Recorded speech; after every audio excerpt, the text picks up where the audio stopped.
Jess Ambrose is an ex-evangelical, ex-wardrobe stylist who took a turn in her life after she got pregnant and then dove into the world of podcasting as one of the hosts of Chatty Broads, where they discussed everything from spiritual deconstruction to reality television.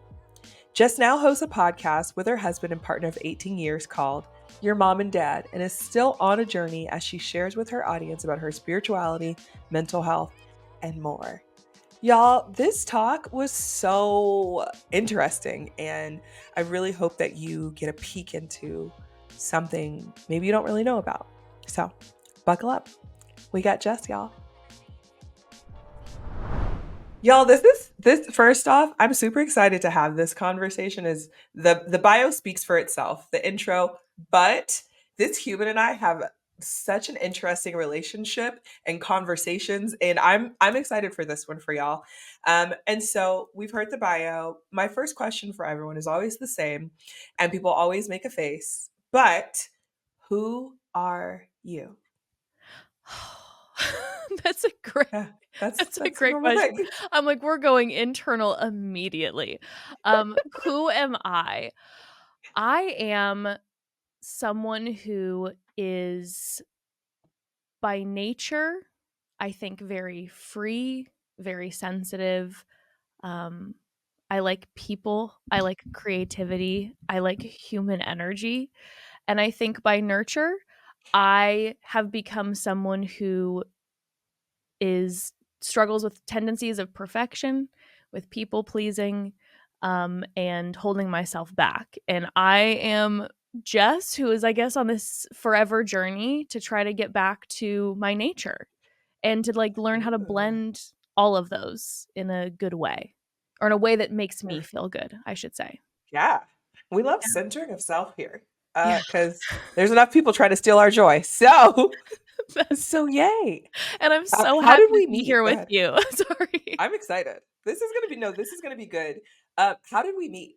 So we met via the podcast space because I discovered you and your beautiful soul and self on Instagram. And so we connected on there, and I was like, will you please come on our podcast, Chatty Broads? And I feel like the moment that you entered into the home, I was just so immediately drawn to your energy. And I just felt, I mean, I know I'm sure you hear this 24/7, and we can get into this too, but just your calming energy while simultaneously being this badass who has a million things that you're doing and helping and optimizing 24/7. And so I'm like, I love our conversation, and the things that you brought to our audience were so beneficial and helpful and just meant so much.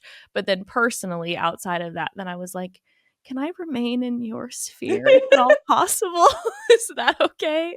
Such a mess. And I feel like that's how you and I met. And then since then, you're just one of those people in my life that, we see each other often from afar on the social media, but whenever then I'm with you, it feels like old friend.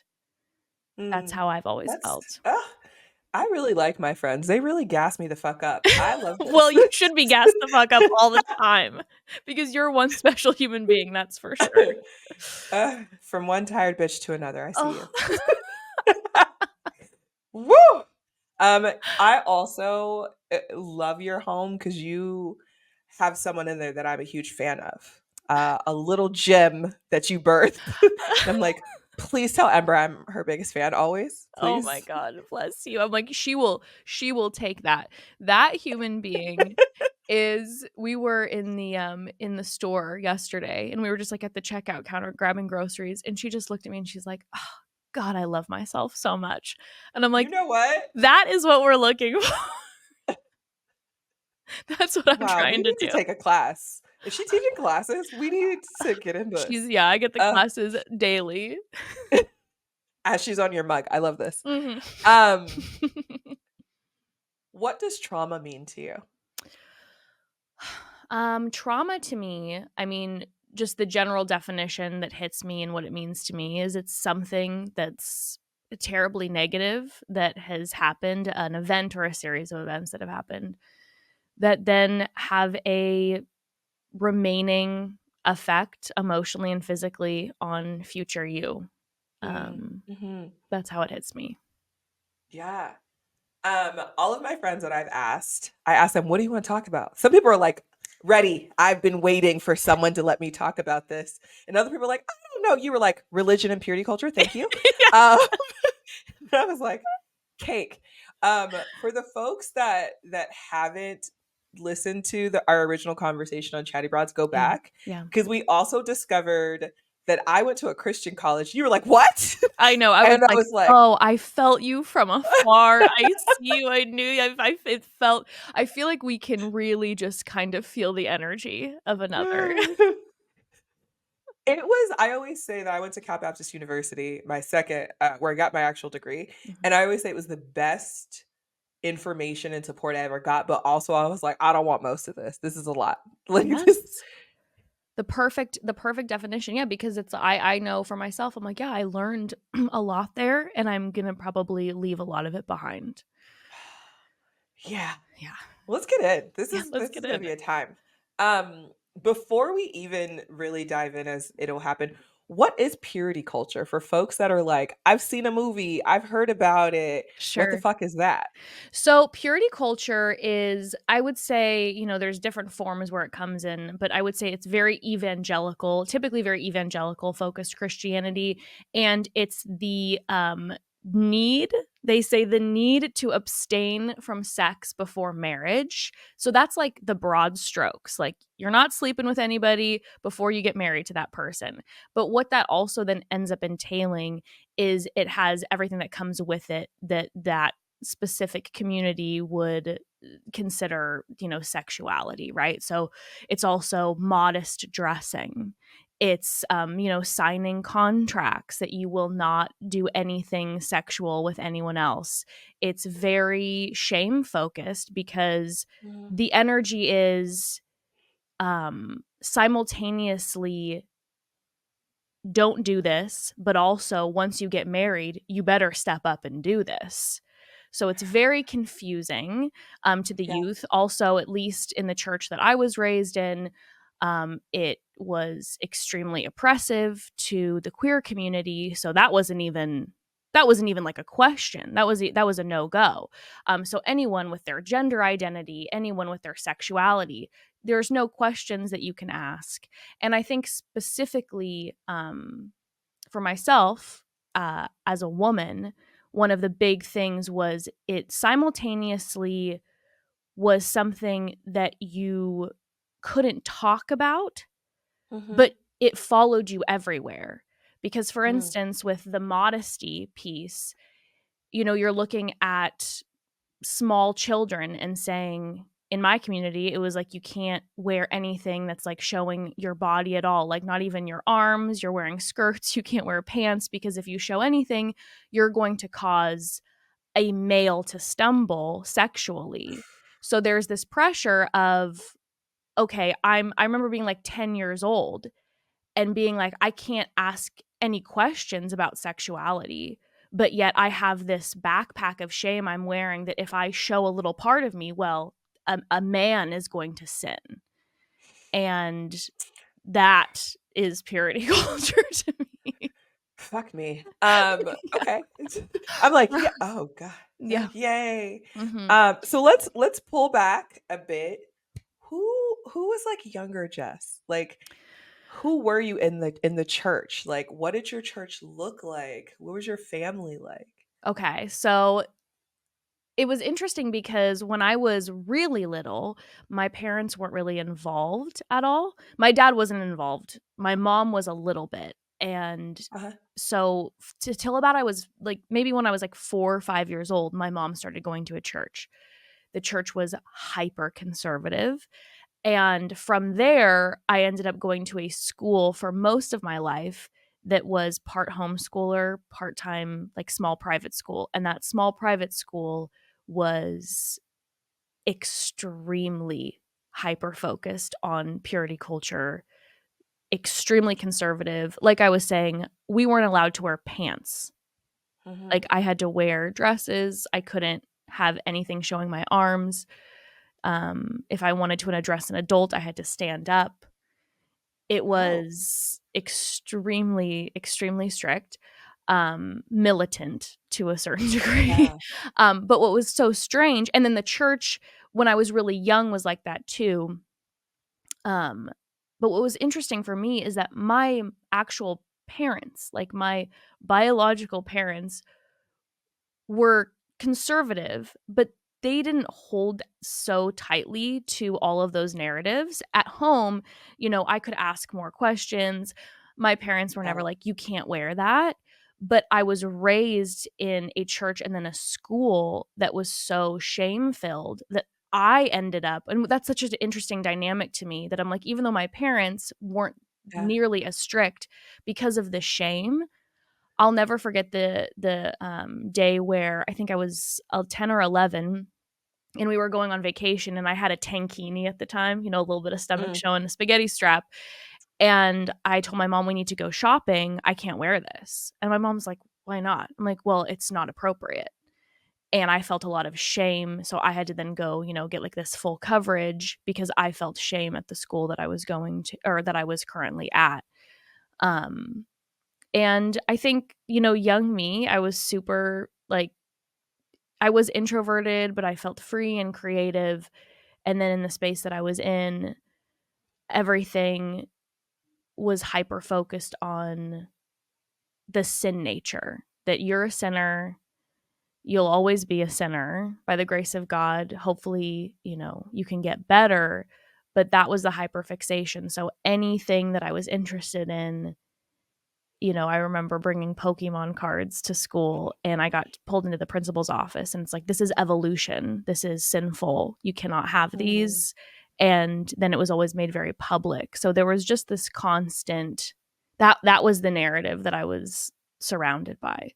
So sex. It's like Oh, having two sides. yes. And it was interesting because as I've been thinking about this as I've gotten older, I'm like, yes, my mom was very conservative at the time, but like I said, not even close to what I was dealing with every day at school or at church. But it's really hit me how powerful the environment now as a parent that you put your child in. Because it's like, Yeah. even as much as I will do my best parenting, I'm like, if I'd be putting my kiddo in that environment, like I see how it affected me, even when my mom was like, you can have Pokemon cards. But I was like, no, no, no, I can't because when I go to school, it's looked at as sinful. And what child wants to be told that they're a bad person? Right. So I'm like, I'm going to avoid Mm. everything that they are saying is bad because I don't want to be a bad person. I want to be a good person. Damn. I also hear like your body was made aware to you before you realized your own body. Yes. Well, that's a great way of putting it. Yes. 1,000%. That's wild. And Yeah. it was like I said, it was strange because it's this simultaneous like hyperfixation on sex and the body, but Yeah. also don't have any sexual thoughts or don't even think about your body.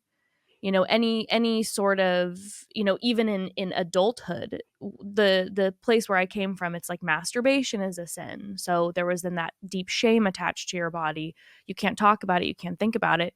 And it was so interesting now looking back, and I'm sure you can resonate with this one, that often when there'd be any sort of groups where they would break in, break the the men are over here and the women are over here. And on the Mhm. men's side, they talk about pornography. And on the women's side, and abstaining from pornography. And on the women's side, they talk about how these are all the things you can do that will stumble your brother in Christ, aka these men. So even on the quote unquote women's side, the conversation about sex wasn't even happening. It was just more Yeah. like your body is this temptation station for everyone. So don't look at Yeah. it, don't talk about it, That's avoid it. Yeah. it's like, how do I avoid myself? Like, you Yes. want me to just like sleep or what are the options here? And also it's like in my brain, I also hear you're so fucking powerful that you are going to distract this person because you're so powerful. They just Yes. cannot not Exactly. want your body. It's like, what? I'm a child. So did I'm sex ed literally a child. exist? Yeah. Did sex ed what? Exist? No. No, So I've how do never. you prepare to have sex later? For me, it varied for everyone. Um, Sex ed did not exist. I never was in a single sex ed class. I harvested information where I could. That's Yeah. how I figured it out. And what I figured out, by the way, was often quite wrong. And You're like, often "Hmm, quite patriarchal. Let's just put it that way. Because I get in my car once, and this is like, again, this is through my whole life. So even when I'm 16, I'm getting in my car to drive, and I would turn on morning talk radio, and they'd be, talking about sex, and I'm like harvesting information from Loveline. That's where I'm yeah, learning certain things, and then every once in a while you'd have a kid that you were exposed to who could explain certain things. And then thank God when the internet came around, I could kind of do some research. But again, when yeah, it came down to it, I felt very, I did feel very blessed in the situation that because my parents weren't, like I said, nearly as hyper conservative, that mhm, when I was older, I could have a little bit more of a conversation with my family, with my mother. But most of my friends literally walked into marriages not knowing anything about sex. And more importantly, not knowing anything about their own boundaries and their bodies and what they wanted or desired. yeah, And then double down with that, like I talked about too. um, any of my friends who were part of the queer community, that was just a no go. So then that's being repressed. I know for myself, I'm bisexual, and that wasn't mhm, anything that I ever had the opportunity to explore because it was just not allowed, yeah. you know? That's so shit. There's no like, Yeah. "Oh, no, it's just shit." Just And, shit. like, I love that we're able to, I love laughing through trauma, Oh, but it's same. It helps heal me personally. absolutely. There's also, like, we're laughing, but there's so many people that are Mm. still deeply within, like, purity culture and religion, Mhm. um, growing up in religion for yourself after this. Were there folks within, like, your church or around you that weren't necessarily as connected to purity culture, or were they one and the same?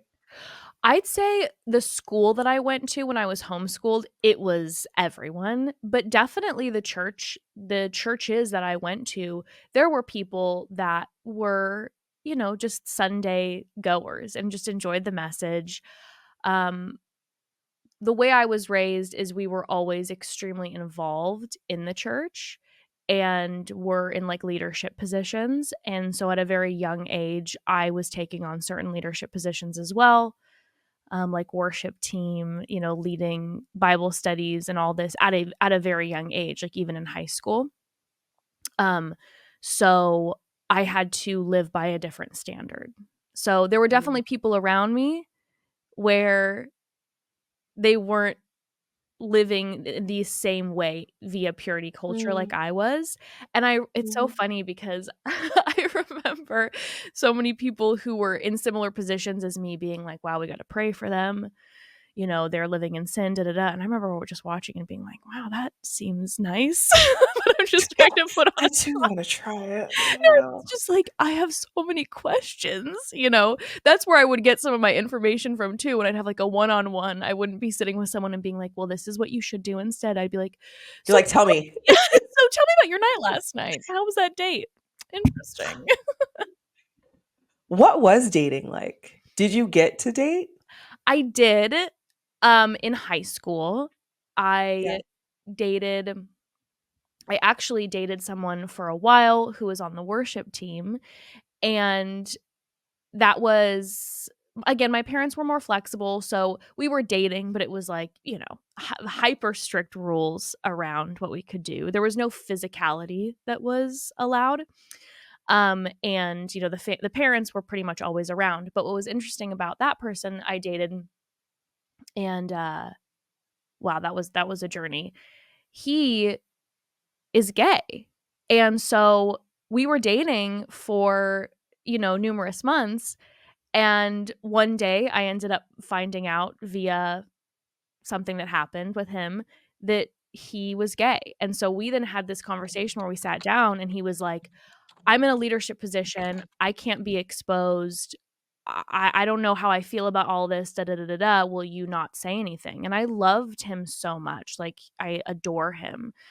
And so I was like, I won't tell anyone. So we kept dating for a while, just Well, under the beards. guise to protect to protect him so that he didn't get exposed at the church. And then Wow. eventually he, removed himself, and bless him now is like living this beautiful life, and he left, and I just adore him. Living. Oh. But he was a gateway for me to really, I didn't know anyone who was out at the time, and Mhm. he wasn't, but he was open with me. And so that was a huge window for me to see the pain, like the unbelievable pain that he was going through. This beautiful human being who did so many amazing things for people, and just how he was feeling, and how he had to walk through that in secrecy. But then I ended up I did start dating my now husband in high school, Oh my and God, you've been together that long? yes. Can you believe it's literally been like 19 years. We had like one break for a year and a half. Other You're than like, that, dibs. Let's just yeah, stay. no, Let's seriously. keep it. I'm like, I'm gonna keep him. But when we started dating, we were, yes, dating, but there were so many rules. And not only that, there were constant check-ins about very Ooh. personal things with the families. So it was like, you are Oh. a grown person at this point, Yeah. and the family is like, we have to sit down. What have you done sexually lately? Like, I mean, that Were you was forthcoming? most of the time. Yeah. Sometimes I was like, no, I can't. It's too much. We're gonna get Yeah. absolutely cooked for this. But Oh, we'd give them little like snips. partial truths. Yeah. Wow. How did that feel to like, I am independent, I have this person and I'm trying to build a relationship or whatever. And then they're like, great, great, great. Come tell us about it. Sit down. Let's get our, let's spotlight your asses Oh, up. literally, Like, literally. It felt extremely violating. yeah. It felt like, okay, so you the other day sent me this, and my heart almost exploded. You sent me the song from Maddie Zom. Um, you might not like her, but I do. Oh. And I'm not joking. You sent that to me as I was walking into a Maddie Zom concert. It was like, it was my spiritual moment. I was like, I was looking around for you. I'm like, are you here? Like, it was a moment. But there's a line in that song where she says, one day you'll learn to keep your own secrets. Mm. And I'm telling you, when I listened to that song for the first time and I heard that, I like dry heaving crying, and it hit something that I hadn't recognized. So many other things in that song were so powerful, and it hit me like not being able to explore who I am sexually, keeping Yeah. everything repressed, body image issue, all of these things. But that, when I heard one day you'll learn to keep your own secrets, that did a doozy on me, because I realized that I was never, ever allowed to keep a secret. I was never allowed to have something Oh, private for me. And that's yeah. what that felt like, trying to date and having not only, our families being like, tell us, check mark through everything you've done recently, and then the shame in that, but also because we were both in positions where our families were in leadership at this church at the time, and we were in leadership, that there were people who were microscope lens on us all the time, and giving their opinions about our relationship, or seeing us out and reporting back. Like, it was just, there was no privacy. And so when I'd sit and, mom would be like, well, what happened this week? And you'd have to expose this very sacred, private, beautiful moment that I had with my partner, who I loved so very much. And then that was looked on and spoken in Mhm. about that as a shameful way. And I'll say this, I've been very blessed to have a partner who is always, even though we weren't raised this way, has always been so focused on my boundaries and so focused on loving me in a sexual space in such a caring way. So to me it was always such a beautiful loving experience, and then it would be written off in as shame when it was exposed. So that was also, it felt violating, it also felt very confusing. Yeah. Um and you know, I know then friends who were in similar situations, what it did for them is it made them have a view of sexuality and their own sexuality as something that they just couldn't come face to face with. Yeah. I mean, it's always been looked at as the negative, so why would you want to face it? Of course. But then the twist is like, my friends and I always joke about this. It was like, it's always the negative, but the second that you'd announce your engagement and there'd be that bridal party, everyone would be coming out of the woodworks handing you like the craziest lingerie and being like, so what type of dance are you? And you're like, what? Like, it's so confusing. And then it's like, you're going to be pleasing your husband. And that's the twist too. Then it all becomes about your husband's pleasure, where it was just, you're not a you are a sexual object, but you can't see yourself as that. And then one day you become a wife and you Yeah. have to be the apple of your husband's eye, and it's all about his pleasure. And even if you don't want to, you just got to have as much sex with him as possible, or else he's going to watch porn or he's going to leave you. And that was just the narrative. Purity culture is always about someone else. Like, Oh, yes. when was it ever about you? Like, when did you find joy? Yeah. What was joy for you? Joy for me, this sounds like, joy for me was, again, feeling very lucky the partner that I chose. Hmm. I found joy in knowing that what we had was good, even though I knew it was like I was being told it was so wrong. Like, I knew in my heart that I'm like, this is so good.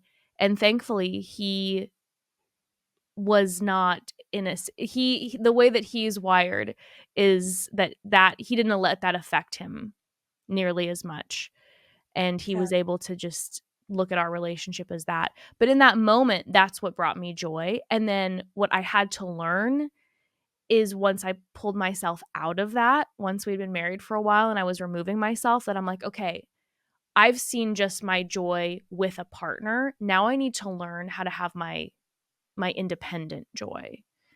And that's Yeah. been self-exploration. That's been, coming out. That's been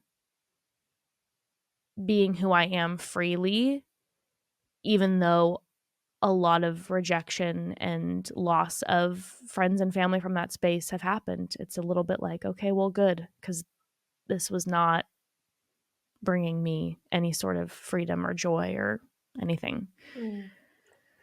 When did you figure out you were a bisexual?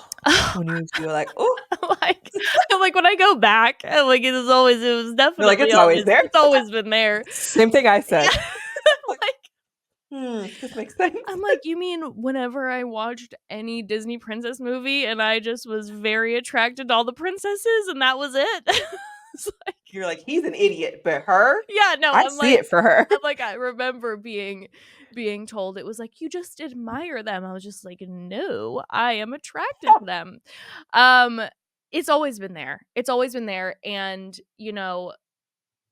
I think after I stepped away from the church, I was just able to sit in it. And I'm so Mm. grateful. Honestly, there are so many terrible things about social media, but there are also Yes. so many good things about social media. Yes.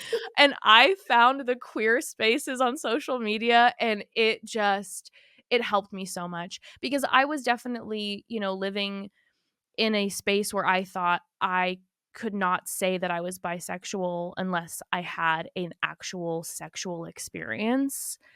Yeah. And I didn't think I was valid because of that. And then when I was finding all these different queer spaces on social media where it was like, no, you're valid. And then also then finding out, I didn't know anything about anything. All like even just like the conversation of being asexual, like I was so ignorant to that. And there was just Sure.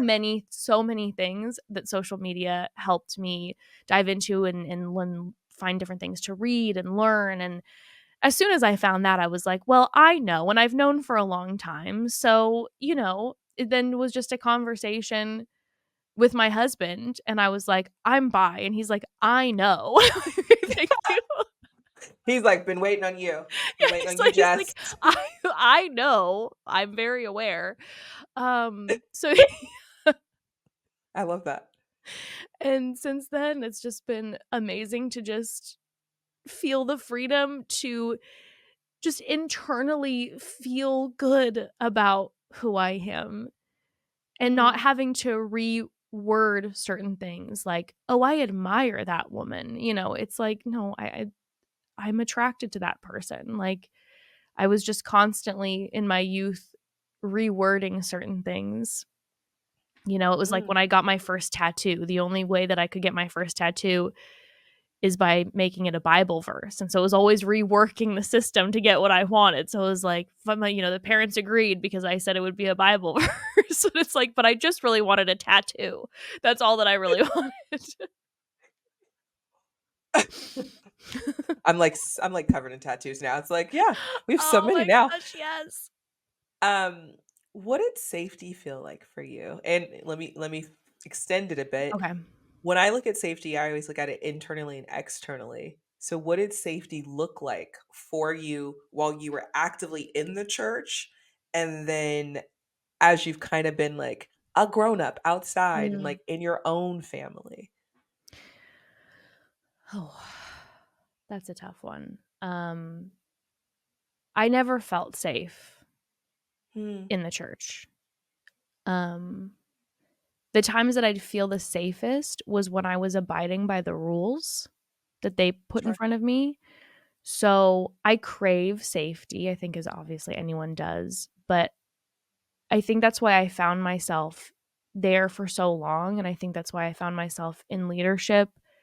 And I was always a quote unquote very good girl growing up because getting the approval and the thumbs up was the only time that I felt like I was in a safe space, Mm-hmm. which is not true, but that's how I felt. And that's, I think, too, why I am on the eternal journey to break out of my people pleasing tendencies because that's where it comes from, this desire for safety. Yeah. Um, and then after I stepped away, and the stepping away from the church was like it ended up being, just this very dramatic exit, and like I said, lost a lot of people and family along the way. But now for me, safety is the ability to, like I mentioned before that line, to keep my own secrets.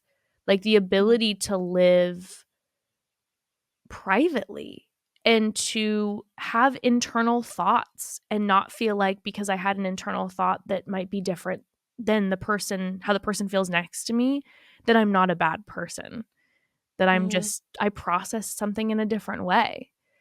Um, and when I'm in a space where, oh my gosh, like meeting a friend where I feel like I can be just myself, that's utmost safety. That Yeah. there's not a joy on the planet now that Sure. feels like the communion, and I'll use the phrase communion of two people or more, where I can just be myself and feel like even if they don't agree with how I'm feeling in the moment, that I'm not sinful. I'm just Yeah. processing something differently, Yeah. you know? It's those places that you're supposed to feel the safest, and then they fuck you, and you're like, "Now what? I know. I know, and you know what? I'm learning What that do we do along the now?" way too, where I'm like, "Oh, I also need to work on, like, who I'm bringing into my space," because Yeah. yeah. That's for sure. You mentioned like stepping away and all of these things. What was that like for you? Like, as someone that was so deeply ingrained, the levels, like you were in it. Yeah. Everyone knew who you were, most likely. Yes. Yes. How did you It was uncouple terrifying. that? It was so scary and also the best feeling on the planet. It was not overnight. It was a long process. I started to just, again, have certain things that I just kept private. For the first time in my life, I all of a sudden wasn't open and sharing everything. So, like, all of a sudden when we'd have Bible study and it'd be like, "Well, what did you go through?" And I wouldn't say anything, or I'd say something that didn't matter or whatever, but I was starting to then keep things personal and private in my own self. And part of that then too was my journey of like independence in my relationship, because my husband and I got married when we were so young, 23. We had been dating in high school and we both needed it. We needed to be our own people. And the church that we were in very much, or just the community in general, very much was, once you're married, the two become one, and it's this like, and we didn't need that. We needed our own independent space to be who we Yeah. are. And so I just kept things very private for a while, even in my own marriage. And I was reading and listening and just like gobbling up information like dinner every single day. Um, I think the opening for me, and I always share this with people, and I'm like, I know it might sound so random, but the comedian Pete Holmes had a podcast, or has a podcast called You Made It Weird. I heard I heard an I love this. I heard a comedian randomly on, and I wasn't even that deep in podcasts at the time, but a comedian that I loved was on the show, and I really liked the episodes. Then I listened to the next episode. It was funny, it was cool. And then I listened to the next episode, and the next episode was about spirituality. And Pete had come from a very similar place that I had, raised super conservative, and he was in the middle of what he referred to, and now a lot of ex-evangelicals refer to as deconstruction. And Ooh, he was tell me that. What is that? so they have the saying that you start when you're pulling away, there's the deconstruction.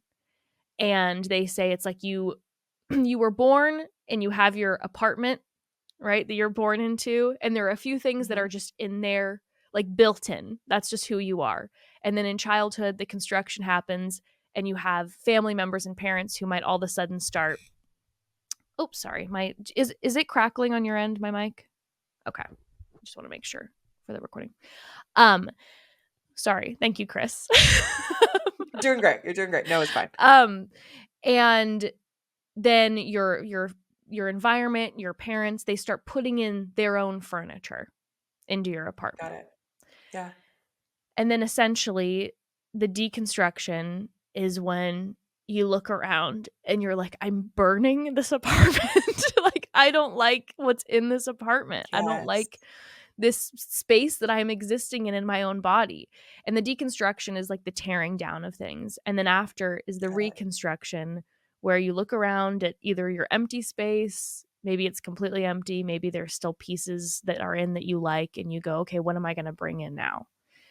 And that was where Pete Holmes was in. He was in this deconstruction phase, and he was having on people like Rob Bell, who was a pastor and then who started saying things that the church was very upset about, and they called him the heretic, and he's incredible, and he started pulling away, and I was listening to him, listening to Richard Rohr, all these different spiritual leaders that were in the Yeah. zone that I was in on this podcast, and it was like my brain was exploding, and You're I like, felt like, these are so many I options. know, and I was like, this is incredible, and like I said, I was eating it up. It was everything. And but I wasn't talking about it at all. And then I was reading their books Mm. and all this. And then I got pregnant. And that was then when I was like, "Oh my god. This is the moment that I have to decide what direction my life is going in, because I will not raise my child in this environment. I refuse." Um and then that was the conversation where I sat my husband down and I was like, this is the end. This is the end. Like, our marriage is over because he can't be with a heretic like me, you know? Um, and it was an incredible moment because I sat down with him and he was like, Jessica, same. Like, same, same, same. And he had been processing all the same exact things and feeling the same ways. And we were like, okay, how are we going to do this? And we, for a little while, kept it a secret between the two of us. Sure. And then eventually we just put it all out there. I put it all out there in podcasts on Chatty Broads, and people heard it, and that was then the This beginning is of the recent. end. Oh yeah. Yeah. And that was Okay. that was the beginning of the end, for a lot of relationships and things. And Mm. but it was so special to me because, and I'm going to keep harping back on the keeping your own secrets, because that was something that I just never realized was so important, to be able to just have your Yeah. own boundaries and privacy. Is that to have that time in my life, and it lasted for many years, where I was on my own private journey, and then I brought my husband in and he had been on his own private journey, and then him and I had our private journey together before ever exposing it to anyone, because they don't need to know. And that realization of, I'm like, this is my own life. Like, I don't need to be, documenting this and sharing this with certain people around me. Like, I can just give this to who I feel comfortable with until I'm ready. Yeah. And yeah. Wow. Yeah. Have you mourned for that part of yourself? It is definitely a grieving process that is the grieving not linear. Sure. It comes in waves, for sure. I definitely had a serious phase of mourning. Yeah. I had a serious phase of rage, like I was so mad. And that still hits me every once in a while when I have memories that I've like suppressed, and then all of a sudden I'll remember and I'll be like, "Oh my god, I Yeah. forgot about that." And I'll get really angry. But the morning, it's like a kind of a continual thing. But right now, what I love is being able to have now my child.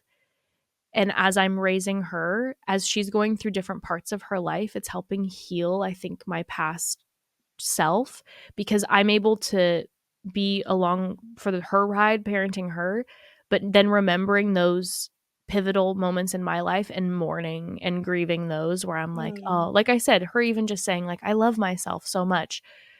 In the moment, I was like obsessed.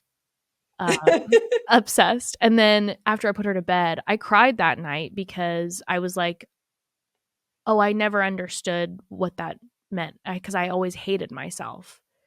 And to be a kid and have any feeling of being proud of who you are or love yourself, I'm like, wow, like, myself and so many others never got to experience that, and that's terrible. And so yeah, Yeah. there's the grief in that, in the morning, in that, for sure. Mm. But then, like, the Ugh. sunrise, when then I see her, because it always sticks in my head. I'm a huge I love drag. That's also a big It's thing true. that helped. I This is love true. drag. It helped, that was a huge pivotal thing for myself as well. I was watching listening to the podcast, and then watching RuPaul's Drag Race simultaneously, and hearing, like, during in the workroom, different queens talking about their stories, and so many of them had stories where they were raised in very conservative evangelical homes and were rejected by, family and parents, and hearing their stories was just so helpful and beneficial for me.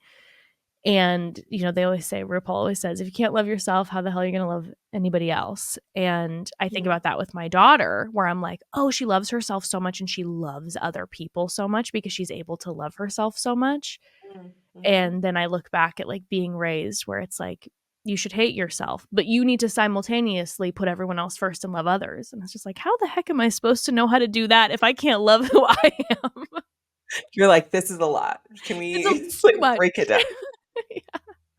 You've mentioned a word quite often, Hmm. shame. And Hmm. I always look at it as shame and guilt are like the cousins no one wants to hang out with. Like shame is all the shit people put on us, and guilt is Yes. how we hold on to it. Hmm. Where is the shame and the guilt for you in 2024? Oh, the shame and the guilt in 2024. It's getting better. It's getting better. It's slowly sometimes, oh, it's hit like a tsunami, you know? We're out of nowhere. I'm realizing that I'm doing something out of pure shame or then guilt, genuinely.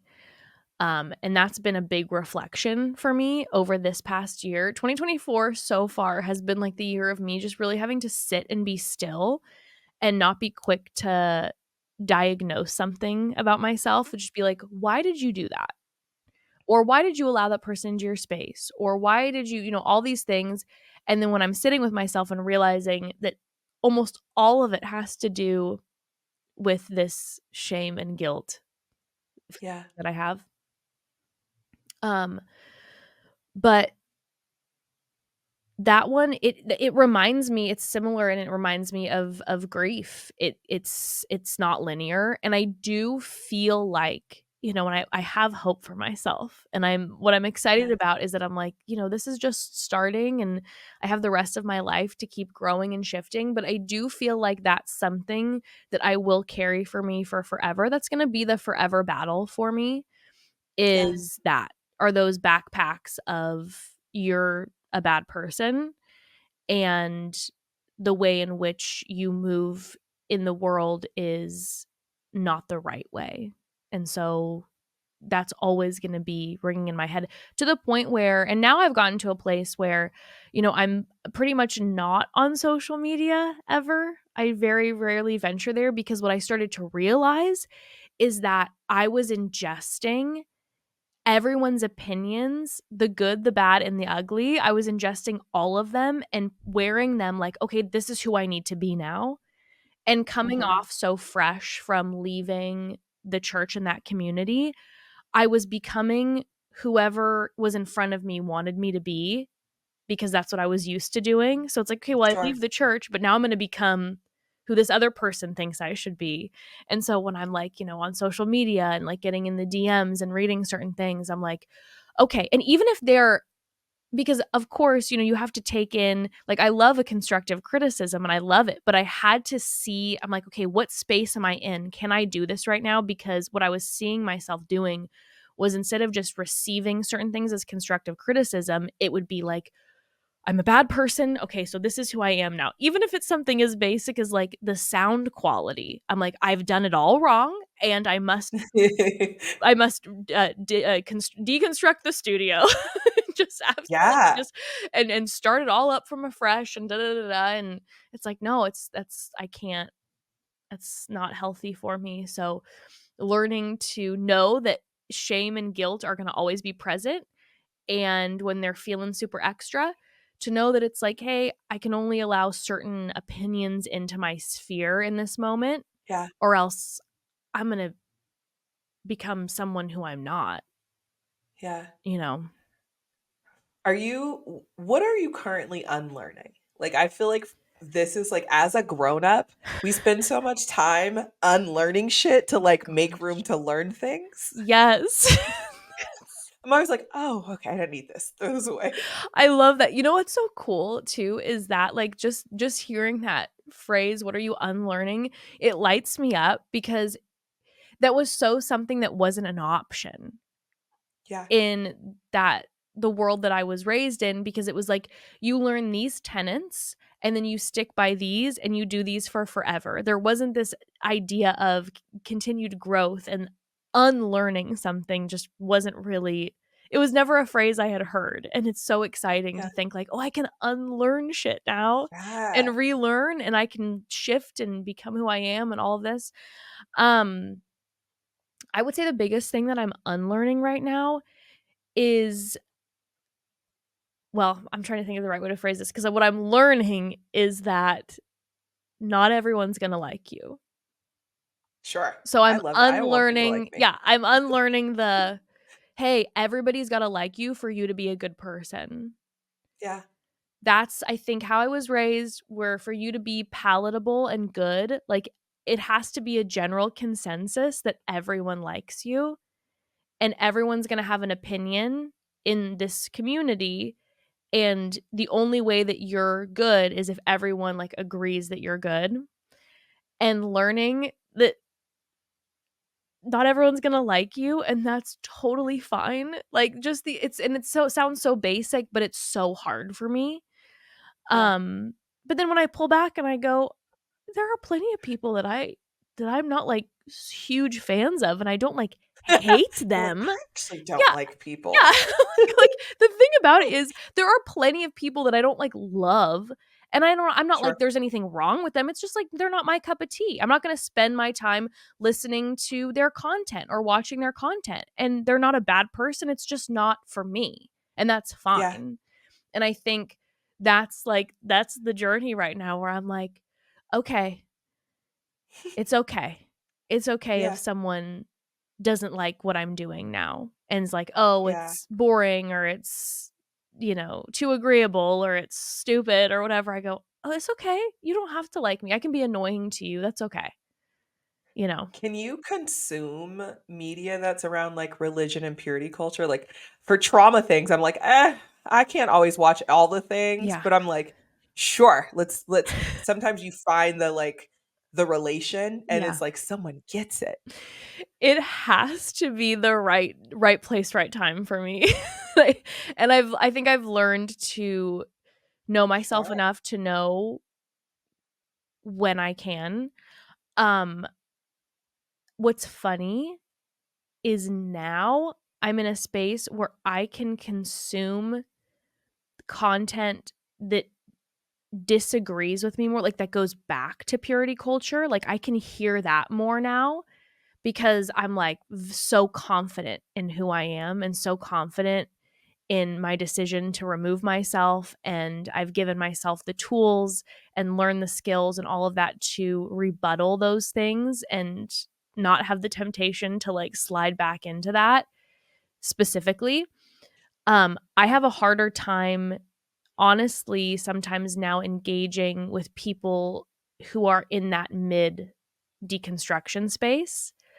Um, and I love it because it's like this is the important stuff. But I think sometimes when I listen to the deconstruction, I get back to a place of anger, which I'm all about, Mm. getting that anger. But I'm like, I'm not there right now. I let the anger out a lot, and I'm in a place where I'm feeling like so peaceful, and I'd like to stay there in this exact moment. So when I sometimes hear that type of media, it can really re-trigger certain things or memories of certain people that I'm like, Sure. oh yeah, fuck them. And then I go, and then that's all I'm thinking about for weeks, where I'm just spiraling, being like, if I could Yeah. go back and be in that position and what I would have done or said. And that's then where I'm kind Yeah. of in a loop that I don't want to be in. Yeah, I would want to do that again. I'd be Yeah. like, it's like doing high school again. I'm Yeah. okay. It's like, we're Yeah, good. I'm like, it's I a did nice it. memory, but I'm fine. Do you consider yourself still religious? No. Okay. Um, I would say, and my thing is too, and this was part of my reconstruction, to go back to that phrasing, is that I'm in a place now where I do enjoy hearing about different people's religions if they're participating in anything religious. Like, I talk to my kid and I'm like, "Hey, you can believe and participate in anything that you want to. My only caveat is so long as it's not hurting anybody, you know, emotionally, physically, all these things." Mhm. And so I love hearing people and learning about that, and I respect it so much. Again, within the bounds of not hurting people and when it's just about you personally. But no, I don't, and I never say never because, who knows where I'll be in 10 years, but I don't foresee myself ever being religious ever again. But I do feel extremely spiritual. Like that Mm-hmm. definitely hasn't gone away. And I don't know what I think. And I think and I've felt this way for a few years. And I think it's my most favorite place I've ever been in, where when my child says, "What happens when we die?" Or "Is there a God?" Or da da da, where I go, "I don't know." And I love saying I don't know because I think that Mm. was never allowed. It was never considered. So when I get to say I don't know, I feel the opposite of nervousness. I feel the opposite of fear. I feel like so confident in being like, "Oh, it's so great to feel good and saying I don't know." Mm. And that's how I feel now. I have my certain spiritual practices. I love reading certain things, ingesting certain things, but that's kind of where it lands for me, at least right now. Mm. What brings you joy? Oh my gosh, I love this question. Um, like I love joy. Um, what brings me joy is right now is like the essence and energy of peace. I think after removing Yes. myself from the church, I what brought me joy is adrenaline and exhilaration. And I was out there doing anything and everything I could. And I was like, let's make up for lost time. And I had so much fun. Buckle up. Buckle up. And I had so much fun. And now what brings me so much joy is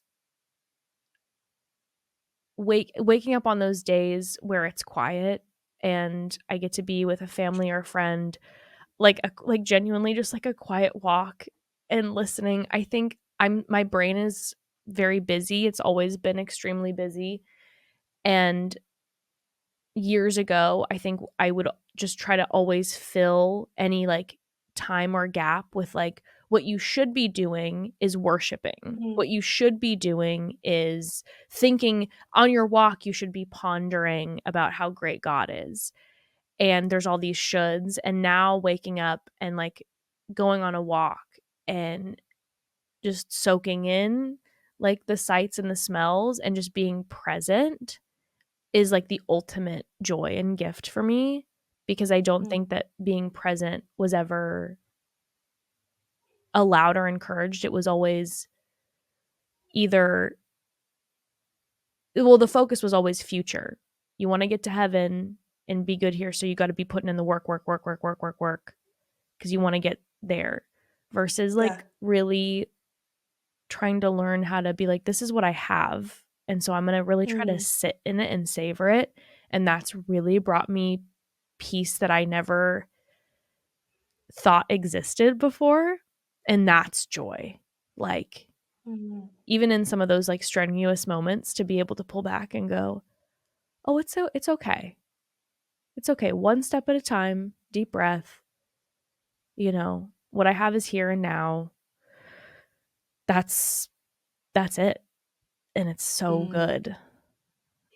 And I'm so I grateful love for it. that.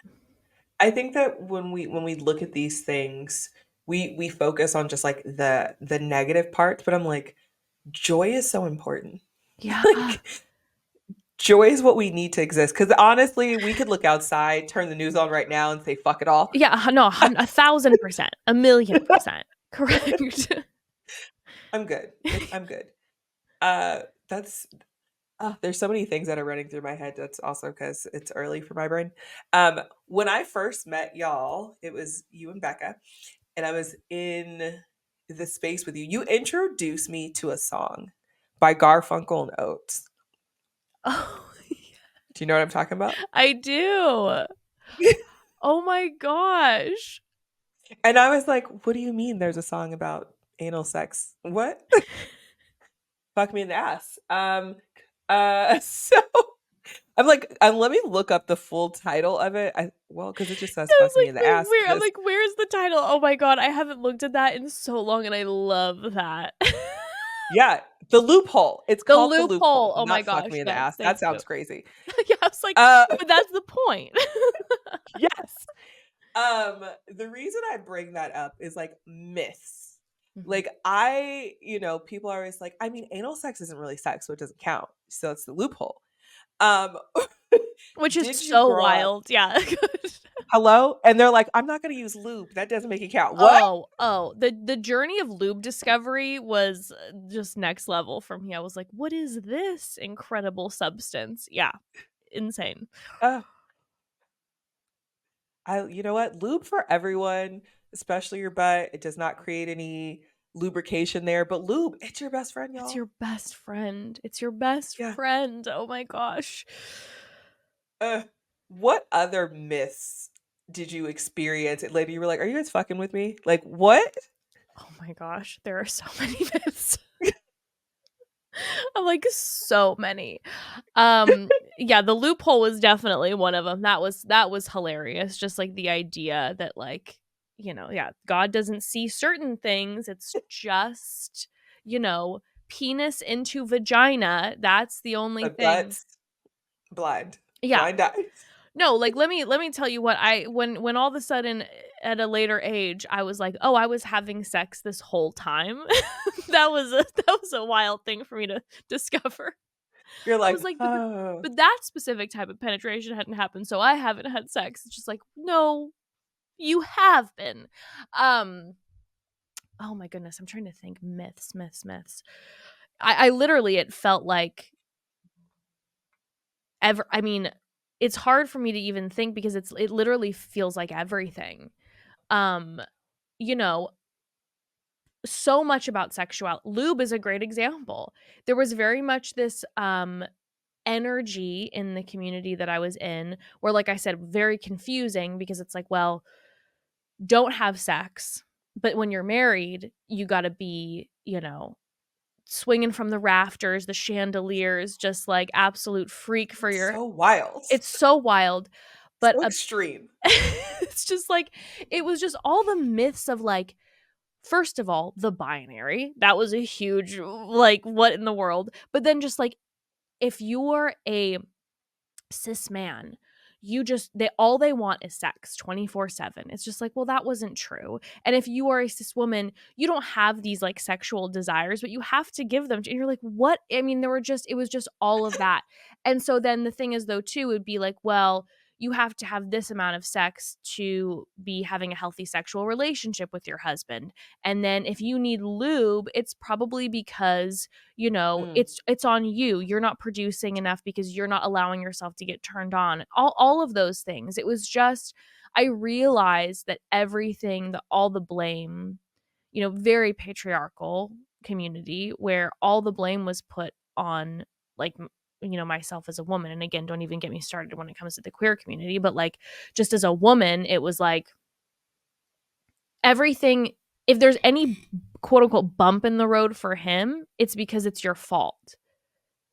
You know, um consent, massive. That was mhm. I think one of the more dangerous things in that space that was a myth was that once you're married, Free all's game. fair. And there was no conversation about consent. Mm, And I feel extremely like just extremely grateful that that was never that wasn't a story for me, but I have so many dear friends that it was, and just walking through times with them where we couldn't put words to it, and we thought yeah. that it was just all okay, but then we knew it was not. And that, yeah, I mean, it's just there were so many surrounding sex where it was just myth, and I think a lot of it has to do with the fact that that is a huge obsession in the specific evangelical community that I was raised in.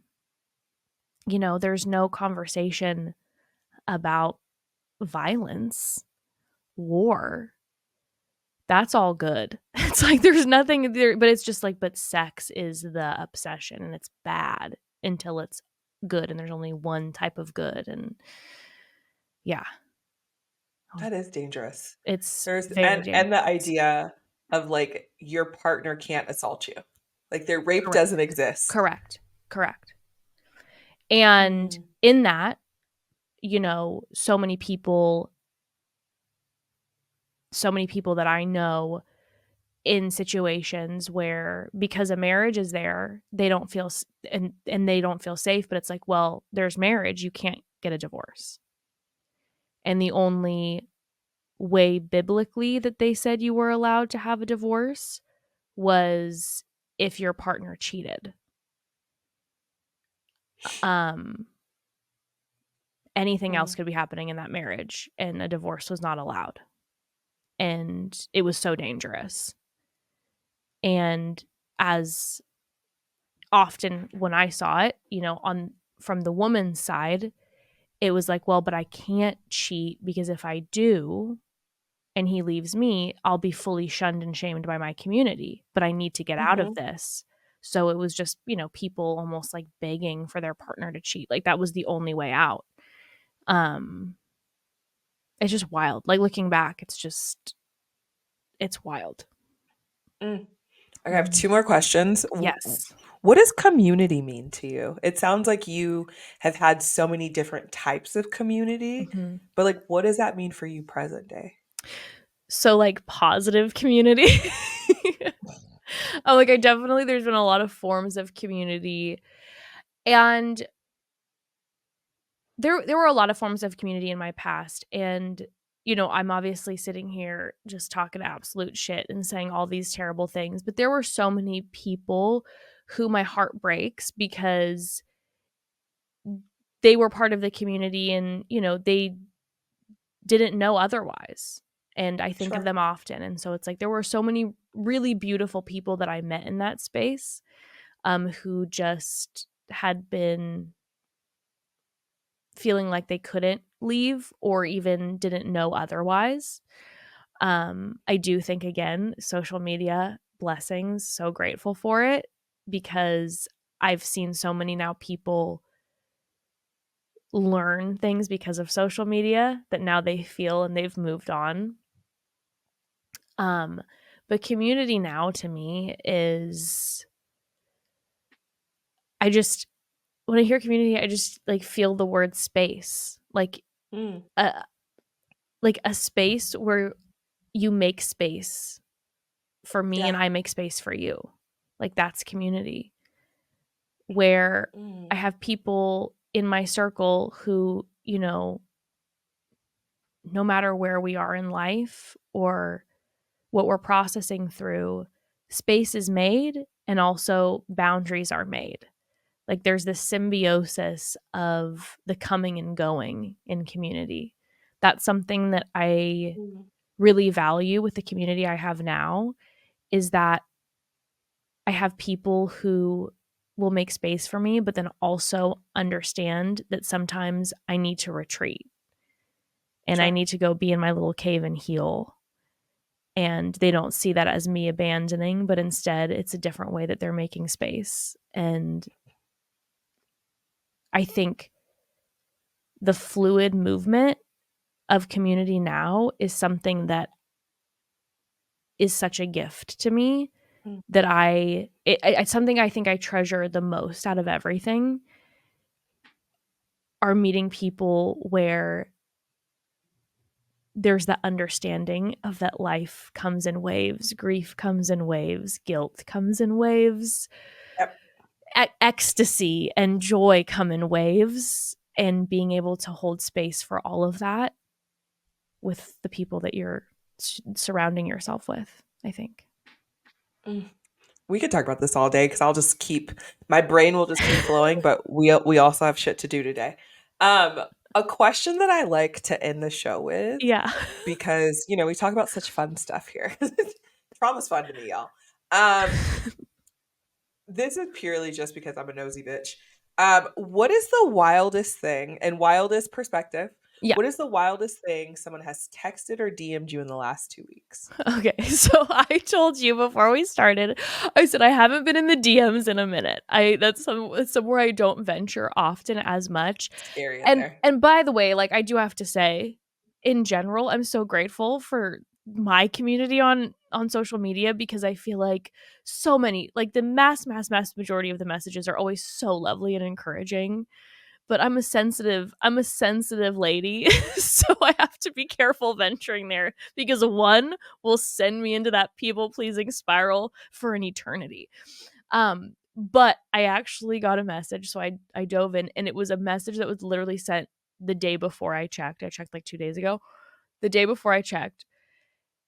And it's funny because it's kind of like what have been talking about. So the message essentially said that because I have a podcast, and that they said it's very obvious that your energy has changed in like this past year and nobody likes it, and Nobody, damn. nobody likes it. You seem off, you seem unhappy. It's just kind of pulsating off of you. Like it was a long message about how no one likes my new energy, I guess, this year, and how it's so obvious that like I'm not doing well. And the funny thing about the message is that I always have that flicker. I have that flicker of going, "Oh my god, am I not happy? Does everyone see that I'm not happy and I'm not aware of how I feel right now?" And I was able though to kind of okay, like, okay, I do my tapping, Yeah. I do my A breathing. I'm little like, reality testing. well, yeah, a little testing of reality here. And it's so funny because I'm like, this past year, there's been like a lot of just random hard things like health wise and things like that. There's just been a lot. But ironically, I'm like, I feel like I'm in the best place I've been in my entire life right now. Like personally, I'm like I feel the most at peace. I feel the most like I'm feeling that joy just emanating even through then these certain rocky times. So it was just so funny to me because I felt like it was a good reminder where I'm like, you know what? Maybe everyone is looking at me on the podcast and going, you are in a bad space and we can all tell and we all hate it. But I'm like, but the truth of the matter is I feel the best I've felt in ever. Yeah. So, oh well. Like apparently my Oh, well, energy's fuck you. I'm terrible. doing great. Yeah, I'm like, you know what? It's a good reminder for me too, where I'm like, okay, this person thinks that my energy is they can't stand whatever energy I'm putting out right now. And it was a good reminder too, because I'm like, well, I feel really good in my energy right now. I'm like, I feel like I've been in my energy, I've been like a good partner. I feel like I've been able to be like a really present good mom. So this person doesn't they liked my energy, I guess, at a different time, and that's great. And I'm glad that they liked my energy then, but I like my energy now. So, oh well. Oh well. I love that. Well, good luck out there. I don't know what to tell you.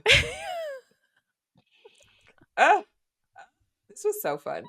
Um, I laughed, I made faces, and y'all will see it because it's visual.